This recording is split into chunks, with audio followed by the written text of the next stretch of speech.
പഹൽഗാം ആക്രമണത്തെ ജമാഅത്തെ ഇസ്ലാമി അപലപിച്ചില്ലെന്ന പരാമർശത്തിൽ മലക്കം മറിഞ്ഞ CPM സംസ്ഥാന സെക്രട്ടറി MV ഗോവിന്ദൻ.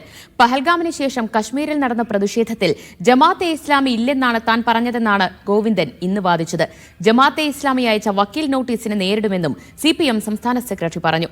ജമാഅത്തെ ഇസ്ലാമിക്കെതിരായ ഗോവിന്ദന്റെ പഹൽഗാം പരാമർശം അറിയില്ലെന്ന് പറഞ്ഞ LDF സ്ഥാനാർത്ഥി M സ്വരാജ് ആരെയും പാക് അനുകൂലികളായി ചിത്രീകരിക്കുന്ന സമീപനം ഇടതുപക്ഷത്തിനില്ലെന്നും കൂട്ടിച്ചേർത്തു.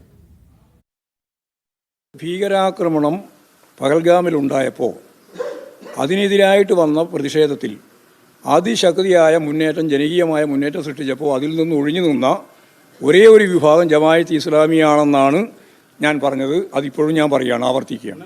ഏതെങ്കിലും സംഘടനകളെ അങ്ങനെ പാകിസ്ഥാൻ എന്ന നിലയിൽ ചിത്രീകരിക്കുന്ന ഒരു നീക്കവും ഇടതുപക്ഷത്തിൻ്റെ ഭാഗത്തുനിന്നും ഉണ്ടായിട്ടില്ല. കഴിഞ്ഞ ദിവസം ഗോവിന്ദൻ മാഷ് പ്രത്യേകമായ എന്തെങ്കിലും സന്ദർഭമോ സാഹചര്യമോ സൂചിപ്പിച്ചിട്ടുണ്ടെങ്കിൽ അത് ആ നിലയിൽ ഞാൻ മനസ്സിലാക്കിയിട്ടില്ല. മാഷ് തന്നെ അത്തരം കാര്യങ്ങളുണ്ടെങ്കിൽ വിശദീകരിക്കുകയും ചെയ്യും.